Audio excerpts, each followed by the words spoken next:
Assalamualaikum warahmatullahi wabarakatuh. Apa kabar sobat-sobat semuanya? Semoga kita dalam keadaan sehat jasmani dan rohani, tidak kurang satu apapun. Oke, mari kita lanjutkan ceritanya. Bab 1353, Kaisar Agung tidak bisa dipermalukan, memercayai. Ye Guan menatap Jing Zhao pertama, sedikit terkejut, tetapi segera mengerti. Jing Zhao yang pertama tampak tenang. Ye Guan tersenyum, tidak mengatakan apa-apa, dan berjalan keluar. Mula-mula Jing Zhao melihat ke arah konter telur, lalu berbalik dan mengikuti. Setelah meninggalkan kamar dagang, keduanya berjalan menuju kediaman klan pertama. Sepanjang perjalanan, Ye Guan membolak-balik buku tebal sejarah kuno. Saya harus katakan bahwa catatannya sungguh terperinci. Buku ini mencatat secara rinci semua peristiwa besar yang telah terjadi dalam 60 miliar tahun terakhir dari era sejarah kuno hingga saat ini, termasuk beberapa tokoh jenius yang muncul pada setiap era. Tentu saja, para jenius yang dapat direkam itu pasti bukan para jenius biasa, melainkan eksistensi paling jahat di suatu zaman. Namun, ketika merekam kaisar besar pertama dari era Si Huang dan Kaisar, hanya ada beberapa kata pendek. Ketika Kaisar muncul, langit dan bumi terkejut. Itulah pertama kalinya seorang kaisar muncul di alam semesta ini. Sebelum munculnya Kaisar Agung, seluruh era kaisar dan 10 tanah terlantar dipenuhi oleh para jenius yang tak terhitung jumlahnya yang bersaing untuk mendapatkan keunggulan. Namun begitu Kaisar Agung muncul, ia langsung menumpas semua pelaku kejahatan dan orang jenius di generasinya, dan semua ras pun tunduk kepadanya. Saya harus mengakuinya, setelah mencapai tingkat Kaisar Agung, dia benar-benar menjauhkan diri dari siapapun di era ini dan mendominasi segalanya. Melihat Ye Guan begitu asyik menonton, Di Jing Zhao pada awalnya tidak mengganggunya, namun tak lama kemudian, dia mengerutkan kening dan menarik lengan baju Ye Guan. Ye Guan berhenti, mengumpulkan pikirannya dan melihat ke kejauhan. Tak jauh dari situ, dua orang penggarap pedang perlahan mendekat. Pemimpinnya adalah seorang wanita dengan pedang di punggungnya, dan di sampingnya ada seorang pendekar pedang tua. Wanita dengan pedang di punggungnya mengikuti lelaki tua itu dan berjalan perlahan menuju Ye Guan dan Jing Zhao pertama. Dia melirik Ye Guan, lalu menatap Jing Zhao pertama. Ketua Jing Zhao, kita di sini hari ini untuk pedang yang patah.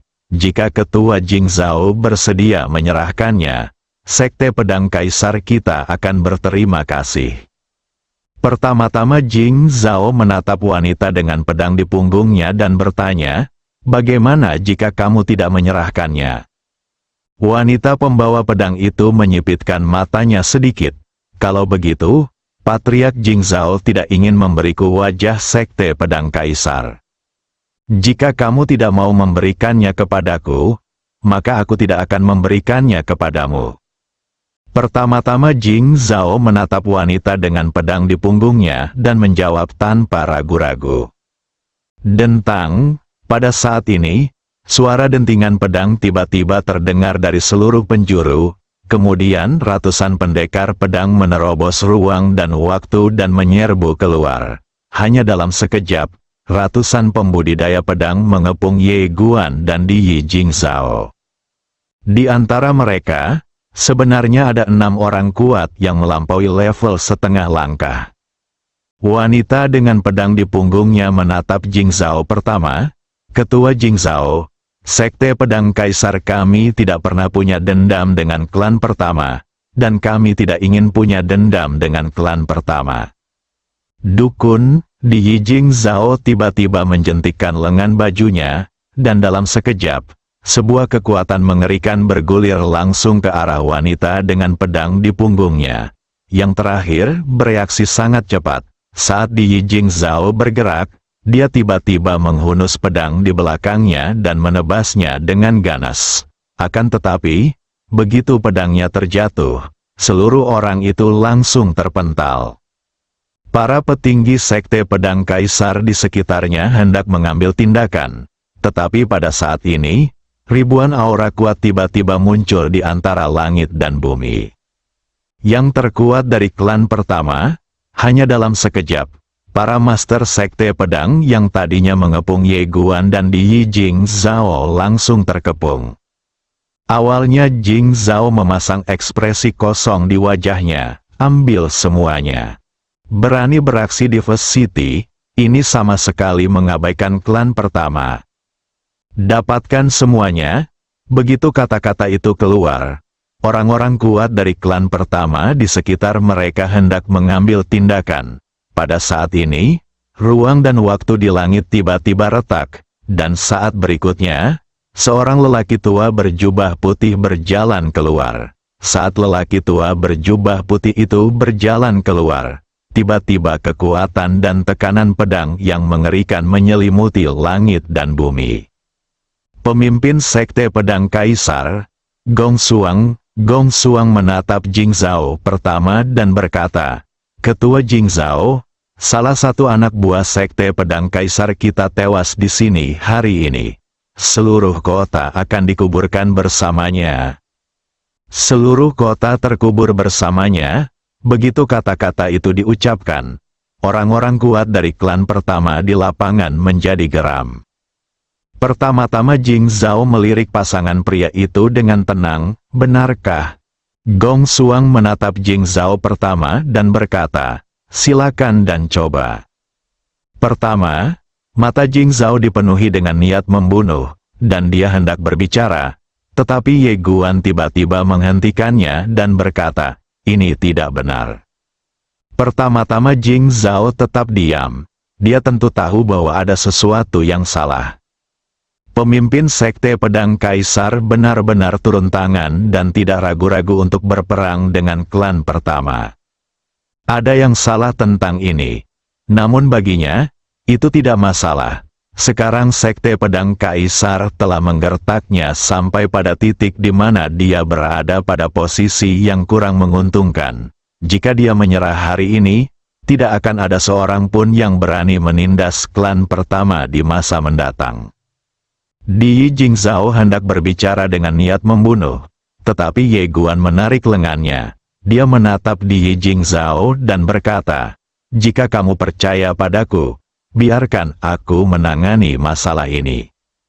Pertama Jing Zhao menatap Ye Guan sejenak dan berkata, "Oke."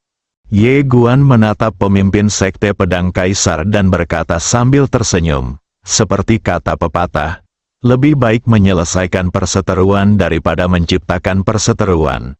Tidak ada gunanya memulai perang hanya karena pedang. Ayo, aku akan mengembalikan pedang itu kepadamu. Sambil berkata demikian, dia melemparkan pedang patah itu tinggi ke langit dan pemimpin sekte pedang kaisar menangkapnya dengan mudah. Semua orang di lapangan tercengang. Wajah para orang kuat dari keluarga kekaisaran itu dipenuhi ketidakpercayaan, dan kemudian mereka menjadi geram. Mereka menatap Ye Guan. Mata mereka seperti menyemburkan api, bahkan ada yang ingin maju dan meninju Ye Guan sampai mati. Di samping Ye Guan, Yi Jing Zhao menatap Ye Guan dengan rasa tidak percaya. "Haha, di langit." Pemimpin sekte pedang kaisar tertawa terbahak-bahak. Dia melirik Ye Guan dan berkata dengan nada sarkastis, "Apakah ini Kaisar Agung? Ini klan pertama. Sungguh lelucon." Sambil berbicara, dia memimpin sekelompok pembudidaya pedang mengelilinginya dan melayang ke langit, menghilang di balik langit berbintang. Ye Guan melirik ke langit lalu mengalihkan pandangannya. Pada saat ini, Yi Jing Zhao tiba-tiba berteriak dengan marah, "Lepaskan!" Ye Guan menoleh ke arah Yi Jing Zhao. Hanya melihat Yi Jing Zhao sedang gemetar karena marah. Dia menatap Ye Guan dengan saksama, "Kau ingin aku mempercayaimu, begitu saja?" Ye Guan mengangguk, "Ya." Pertama Jing Zhao berkata dengan marah, "Apakah kamu tahu bahwa kaisar tidak dapat dihina?" Setelah berkata demikian, dia berbalik, penghinaan. Dia belum pernah merasakan penghinaan seperti itu sebelumnya. Penghinaan ini bukan karena sekte pedang kaisar mempermalukan klan pertama, tetapi karena pihak lain mempermalukan Ye Guan dan reaksi Ye Guan.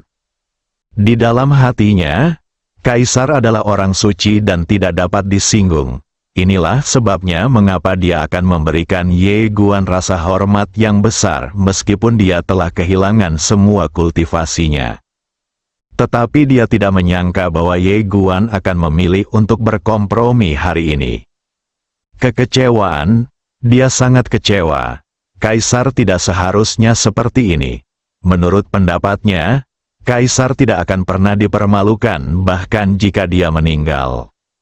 Di lapangan, orang-orang kuat dari klan pertama juga sangat marah. Mereka melotot tajam ke arah Ye Guan, lalu berbalik dan pergi. Berdiri di sana, Ye Guan menatap Jing Zhao pertama pergi dengan marah, menggelengkan kepalanya dan tersenyum, lalu berbalik dan pergi. Dia tidak kembali ke rumah besar klan pertama, melainkan menemukan sebuah rumah bobrok tak berpenghuni untuk ditinggali sementara. Dia mengeluarkan buku sejarah kuno dan membacanya dengan saksama. Kaisar muncul, Kaisar Agung telah jatuh. Semua tanda menunjukkan bahwa itu pasti terkait dengan sisa-sisa Sui Ming dan pohon Tianxing kecil. Dia ingin memahami seluruh peradaban kuno dan sisa-sisa Su Ming. Sekte Pedang Kaisar. Gong Suang membawa sekelompok pembudidaya pedang kembali ke Sekte Pedang Kaisar. Begitu dia tiba di Sekte Pedang Kaisar, dia datang ke tempat dia menyendiri. Pada saat itu, sesosok hantu tiba-tiba muncul di hadapannya. Hantu itu berangsur-angsur mengeras dan berubah menjadi seorang pria parubaya dengan tubuh montok. Pria ini adalah Qin Hao, kepala keluarga Qin, keluarga Kaisar Agung. Qin Hao tertawa dan berkata, kali ini Sekte Pedang begitu memprovokasi dia. Tetapi Jing Zhao yang pertama benar-benar menahannya. Dan Kaisar Agung Ye Guan benar-benar rela dipermalukan. Dia sama sekali tidak memiliki karakter seorang Kaisar Agung. Sungguh konyol. Masalah ini sungguh aneh. Pada saat itu, tepat saat suara itu berakhir, seorang pria parubaya tiba-tiba muncul di tempat kejadian. Pria ini adalah Jun Yu, kepala keluarga Kaisar Agung. Qin Hao dan Gong Suang menatap Jun Yu. Dan Jun Yu berkata dengan tenang, pertama, klan pertama benar-benar menghabiskan senjata kekaisaran untuk mendapatkan Ye Guan, yang telah kehilangan semua kultivasinya. Ini cukup aneh. Kedua, setelah Ye Guan menjadi kaisar, dia bubar dan pergi. Ini juga aneh. Qin Hao tersenyum dan berkata, Saudara Jun, jika Anda berkata begitu, maka tiba-tiba Ye Guan menjadi seorang kaisar adalah hal yang sangat aneh. Jun Yu mengerutkan kening. Qin Hao melanjutkan, seorang pendekar pedang muda dari alam semesta terpencil tiba-tiba menjadi seorang kaisar. Ini adalah hal yang konyol. Tetapi itu terjadi, tidak ada gunanya mengkhawatirkan hal ini sekarang. Yang perlu kita lakukan sekarang adalah bagaimana cara menelan klan pertama. Adapun Ye Guan. Setelah mengatakan ini, dia berhenti berbicara. Membunuh Ye Guan? Tentu saja, dia ingin Ye Guan mati. Tetapi keluarga Qin tidak akan membunuhnya secara pribadi. Keluarga Qin mungkin tidak dapat menanggung akibat pembunuhan kaisar. Semakin terpencil dan kecil suatu tempat, semakin tidak taat hukum masyarakatnya dan semakin berani bertindak gegabah. Namun di alam semesta mereka, hukum sebab akibat bukanlah hal yang bisa dianggap main-main. Jika Anda membunuh seorang kaisar, hukum sebab akibat akan menyerang balik, dan keluarga Qin pasti tidak akan mampu menghentikannya. Terlebih lagi, saat leluhur mereka menampakkan diri dalam roh, mereka telah mengeluarkan dekret kekaisaran bahwa klan mereka tidak diperbolehkan membunuh Ye Guan kecuali keberuntungan kaisar pada Ye Guan menghilang. Ini juga alasan mengapa mereka setuju ketika klan pertama menginginkan Ye Guan. Ye Guan bagai kentang panas. Junyu tiba-tiba berkata, "Jangan bicarakan Ye Guan untuk saat ini. Mari kita bicarakan klan pertama." Citra virtual kedua leluhur klan pertama akan segera memasuki masa lemah. Itu akan menjadi waktu terbaik bagi kita untuk mengambil tindakan. Qin Hao tiba-tiba berkata, "Senjata kekaisaran yang tersisa dari klan pertama." Junyu mengerutkan kening dan berkata, "Kau berpikir untuk membagi hasil rampasan sebelum kau menang. Apakah kau menginginkan pertikaian internal?" Qin Hao tertawa, "Hanya bertanya biasa saja, kita bisa membicarakannya setelah kita mengalahkan klan pertama." Junyu mengangguk. Situasinya masih belum jelas sekarang, jadi sebaiknya kita bertiga bersatu dan tidak memulai pertikaian internal sebelum kita mencapai apapun. Gong Suang di samping tiba-tiba berkata, "Setelah mengalahkan klan pertama, apa yang harus kita lakukan dengan Ye Guan? Haruskah kita membiarkannya berkeliaran di luar?" Junyu berkata dengan tenang, "Meskipun nenek moyang kita memerintahkan untuk tidak membunuhnya, mereka tidak mengatakan untuk tidak memenjarakannya." Qin Hao tersenyum dan berkata, "Benar." Gong Suang mengangguk, lalu berkata, "Haruskah kita memberitahu Sekte Dao, keluarga Mu, keluarga Yuan, Sekte Di, dan Sekte Shen?" Junyu tersenyum dan berkata, "Tentu saja aku harus memberitahu mereka. Klan pertama sudah kuat selama bertahun-tahun. Aku yakin mereka tidak punya dendam. Aku akan menghubungi mereka. Kali ini aku harus melenyapkan klan pertama sepenuhnya, dan Ye Guan." Setelah berkata demikian, dia berbalik dan pergi. Qin Hao juga pergi. Setelah mereka berdua pergi, Gong Suang berbalik dan tiba di alam rahasia. Disinilah dia berlatih. Ada formasi dan pembatasan yang kuat, dan orang luar tidak bisa masuk sama sekali. Gong Suang mengeluarkan pedang patah itu, dengan keserakahan di matanya. "Setelah begitu banyak liku-liku, akhirnya kau jatuh ke tanganku." Setelah berkata demikian, dia tiba-tiba mengarahkan tangan kanannya ke pedang yang patah itu dan dengan paksa menyedot roh pedang itu ke dalam lautan kesadarannya. Bab 1354. Satu pikiran, melahap roh pedang. Nama pedang patah ini adalah Yanri, itu adalah pedang kaisar agung dari Sekte Pedang Kaisar. Statusnya di Sekte Pedang Kaisar sangat tinggi. Ada 3 alasan mengapa Gong Suang berani mempertaruhkan nyawanya dan menelannya. Pertama, sejak dia mengambil alih Sekte Pedang, pedang Yanri tidak pernah memilih untuk tunduk padanya dan menjadi pedangnya. Meskipun dia telah mencoba berkali-kali, pedang Yanri tidak pernah meremehkannya. Kedua, Yanri adalah senjata kaisar. Kalau dia bisa memakan rohnya, kekuatannya pasti akan meningkat pesat. Tahukah kamu, bahkan di alam kuasi kaisar, ada yang kuat dan ada yang lemah. Hal ketiga dan yang paling penting adalah pedang itu sekarang dalam kondisi terluka parah. Kalau saja dia tidak terluka parah, dia tidak akan berani mempunyai pikiran jahat seperti itu meski dia punya keberanian 100 kali lipat. Tepat saat pedang penutup matahari memasuki lautan kesadarannya, Gong Suang begitu bersemangat hingga dia hampir tidak bisa mengendalikan dirinya. Namun, sesaat kemudian, dia seperti merasakan sesuatu. Raut wajahnya tiba-tiba berubah drastis. Matanya membelalak lebar. Bagaimana mungkin? Tidak. Ledakan, tubuh Gong Suang bergetar hebat, dan cahaya pedang yang tak terhitung jumlahnya berkelebat di matanya. Setelah waktu yang lama, Gong Suang menjadi tenang. Tetapi di hadapannya, cahaya pedang masih belum menghilang. Dia menatap tangannya dengan ekspresi jijik di wajahnya. "Kau hanya seekor semut. Tapi kau berani berpikir bahwa aku akan mengakuimu sebagai tuanku? Kau benar-benar tidak tahu bagaimana cara hidup dan mati." Sebagai makhluk yang pernah mengikuti Kaisar Pedang, bagaimana mungkin ia jatuh cinta pada orang biasa? Yanri tidak meninggalkan tubuh ini, ia masih harus mengendalikan seluruh sekte pedang Kaisar melalui tubuh ini. Mengira Gong Xuang sebenarnya berusaha berkonspirasi dengan orang lain untuk mengincar Ye Guan. Sorot matanya langsung berubah dingin. Bodoh, kau benar-benar berani bermimpi membunuh seorang Kaisar Agung. Kau sangat bodoh, tidak apa-apa jika kau sendiri bodoh. Tapi kau juga ingin membawa sekte pedang Kaisar menuju kehancuran bersamamu.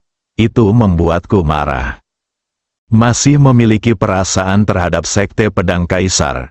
Lagi pula, ia didirikan oleh tuannya dan merupakan hasil kerja keras tuannya. Setelah beberapa saat, Yanri berjalan keluar, sekarang akan mengambil alih seluruh sekte pedang Kaisar. Tempat tinggal klan pertama, setelah Di Jingzhao kembali, dia langsung pergi ke kebun kecilnya sendiri, sementara di luar, seluruh klan pertama gemetar.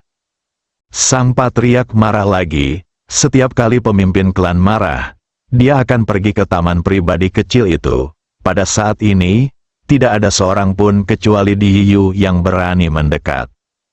Pertama-tama Jing Zhao duduk di samping kolam pemandian. Dia memandang ikan yang berenang di dalamnya dengan wajah sedingin es. Ikan itu tampaknya merasakan kemarahannya dan berenang menjauhinya dan ke tepi sungai. Ada kekecewaan yang tak terselubung di matanya. Namun tak lama kemudian kekecewaan itu berubah menjadi kebingungan, dan akhirnya dia kembali tenang. Setelah waktu yang lama, dia bangkit dan pergi. Di halaman yang bobrok, Ye Guan bersandar pada pilar kayu, membaca sejarah kuno di tangannya dengan penuh minat. Sejarah kuno ini benar-benar terperinci, mencatat pemandangan tempat-tempat asing, adat istiadat dan kebiasaan rakyat di berbagai era, anekdot, benda-benda terkenal, pengobatan, ramalan, dan astrologi.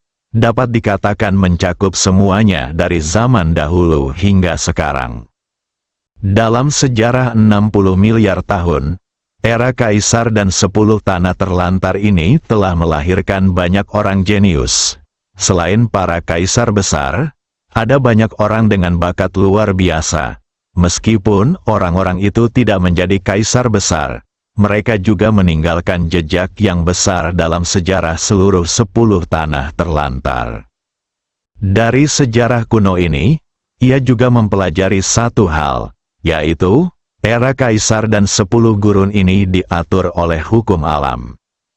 Lagi pula, Dao Surgawi ini sudah ada sejak lama.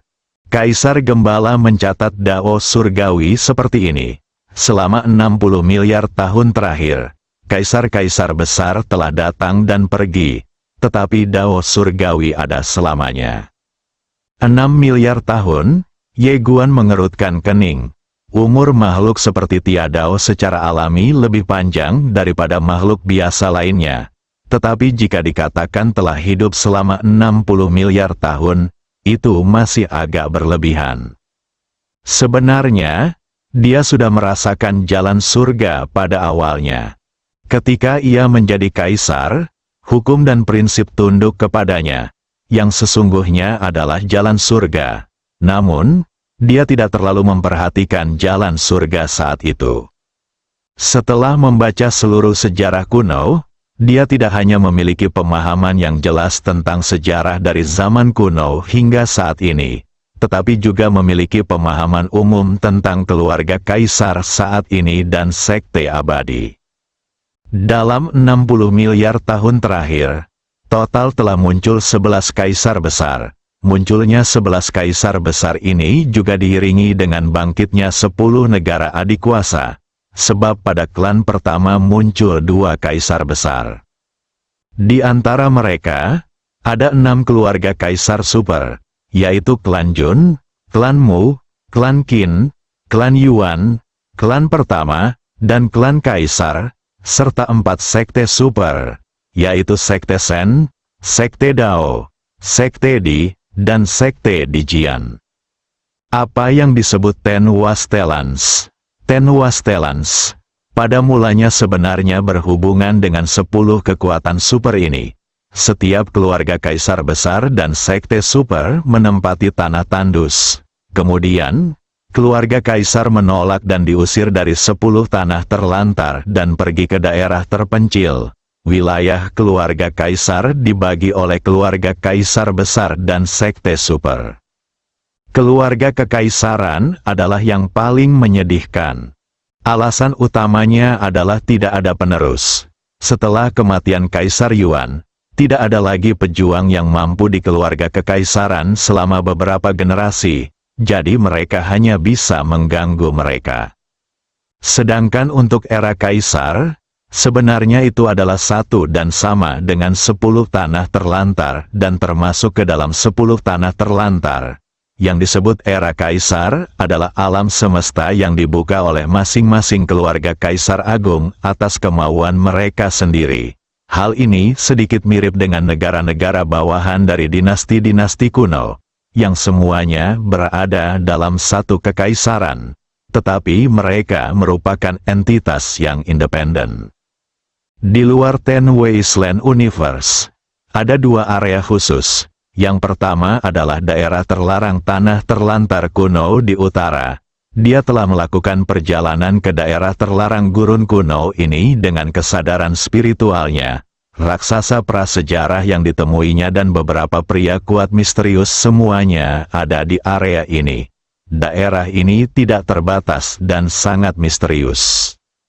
Secara tegas, zona terlarang tanah terlantar kuno sebenarnya juga termasuk ke dalam 10 tanah terlantar. Namun, ada penghalang kosmik yang memisahkan keduanya. Kalau ada yang mau datang dari sana, harus bayar mahal. Begitu pula dengan pihak ini. Oleh karena itu kedua pihak selalu berdamai. Tentu saja akan berbeda jika kaisar muncul di sini. Seluruh wilayah terlarang kuno menyerah secara langsung. Selain zona terlarang gurun kuno, ada tempat lain yang paling misterius, yaitu reruntuhan Swimming. Tempat ini bahkan lebih misterius daripada zona terlarang tanah terlantar kuno. Sejauh ini, Ten Wasteland Universe belum mampu mengembangkannya sepenuhnya. Menurut catatan sejarah kuno, alam semesta 10 gurun telah menjelajahi reruntuhan Swimming ini selama bertahun-tahun yang tak terhitung jumlahnya.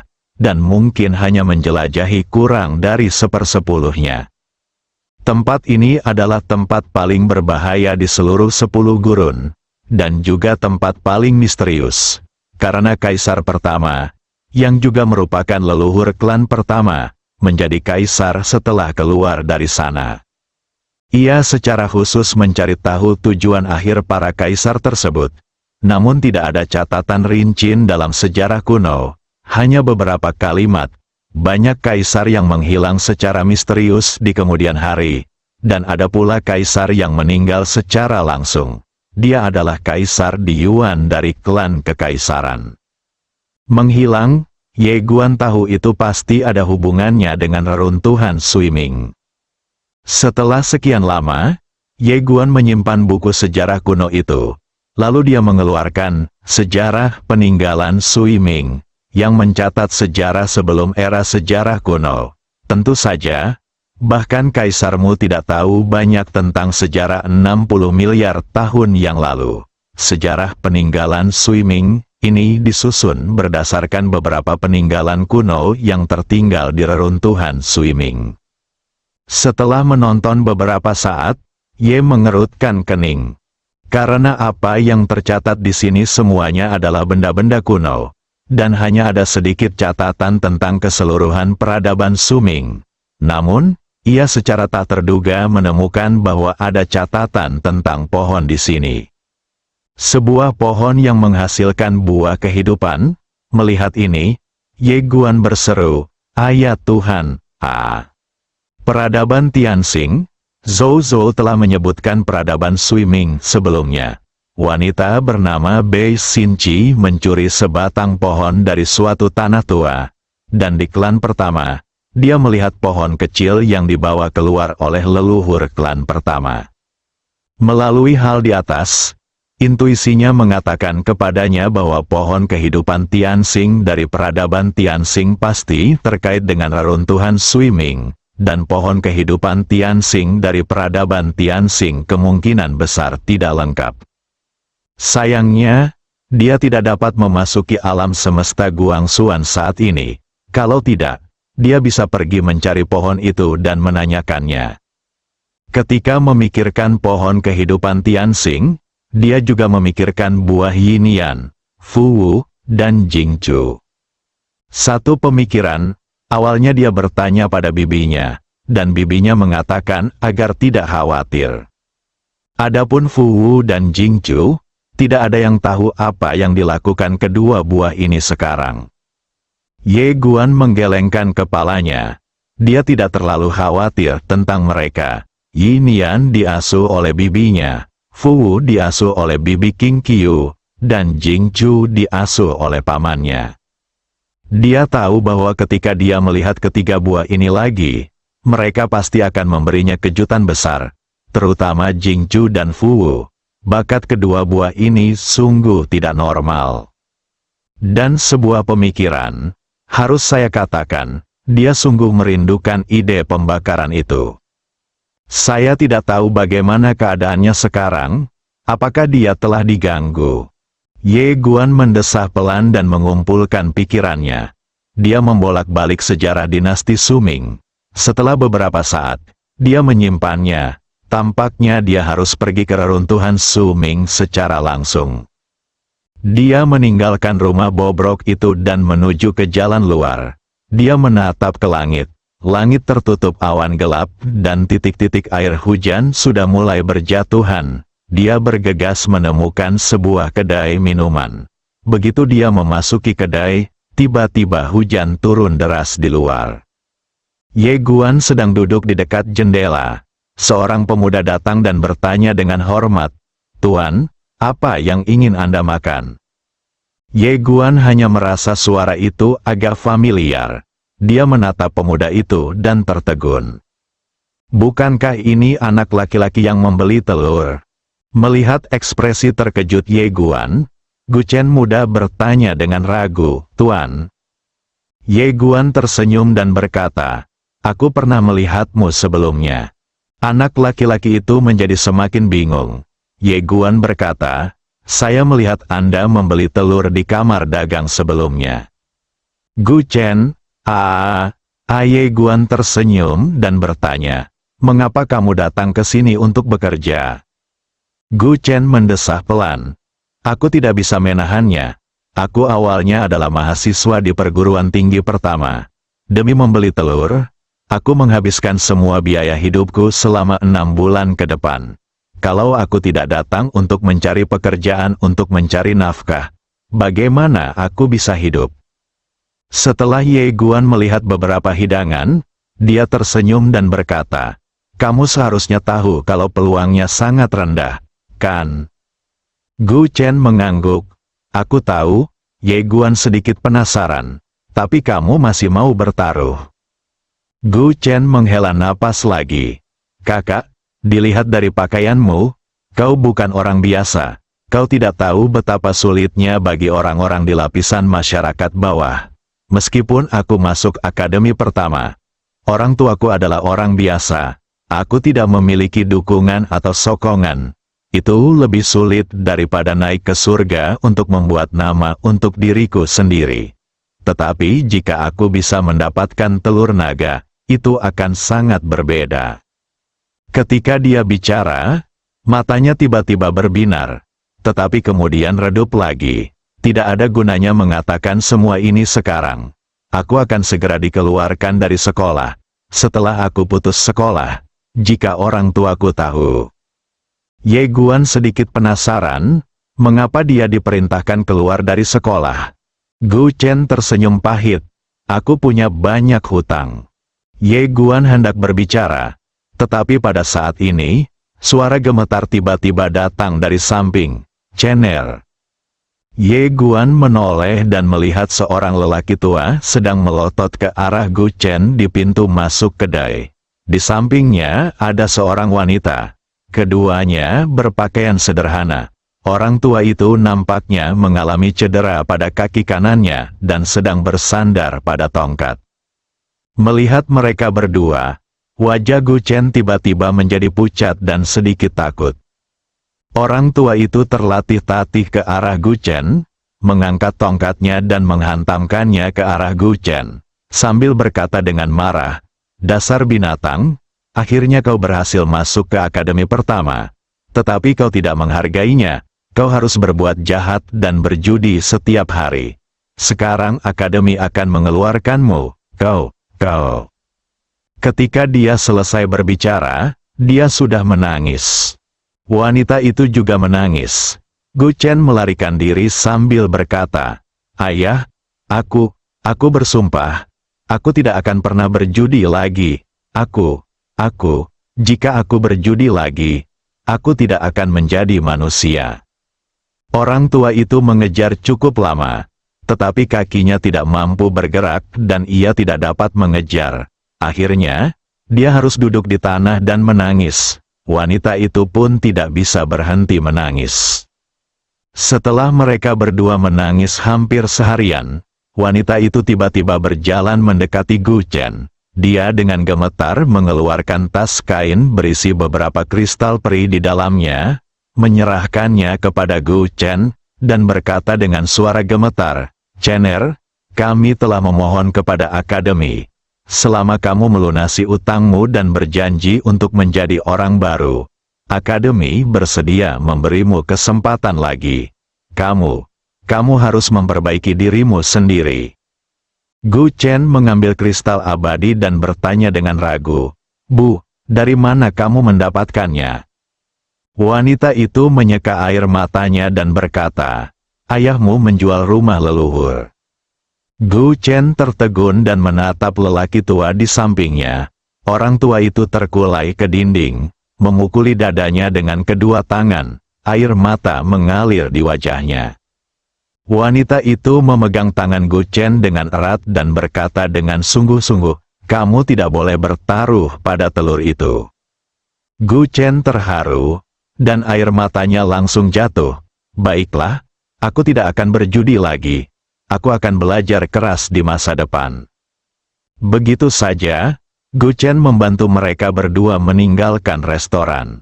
Melihat ketiga orang itu pergi, Ye Guan tersenyum dan berkata, "Memperbaiki diri adalah kebajikan terbesar." Setelah dia segera menghabiskan makanannya, dia membayar tagihannya, bangkit dan pergi. Dia pergi ke kamar dagang Xiang'e untuk membeli peta reruntuhan swimming. Dia masih harus pergi ke reruntuhan swimming untuk melihat apa yang terjadi dengan kaisar-kaisar yang hilang dan pohon Tianxing. Begitu dia memasuki kamar dagang Pavilion Xian, dia tercengang. Tak jauh dari situ, seorang pemuda tengah berbaring di meja kasir. Dia meletakkan kantung kain di depan meja kasir dan mengulurkan telapak tangannya, seolah-olah dia telah disuntik dengan darah ayam. Aku mau 5 butir telur." Pemuda itu tidak lain adalah Gu Chen. Bersambung.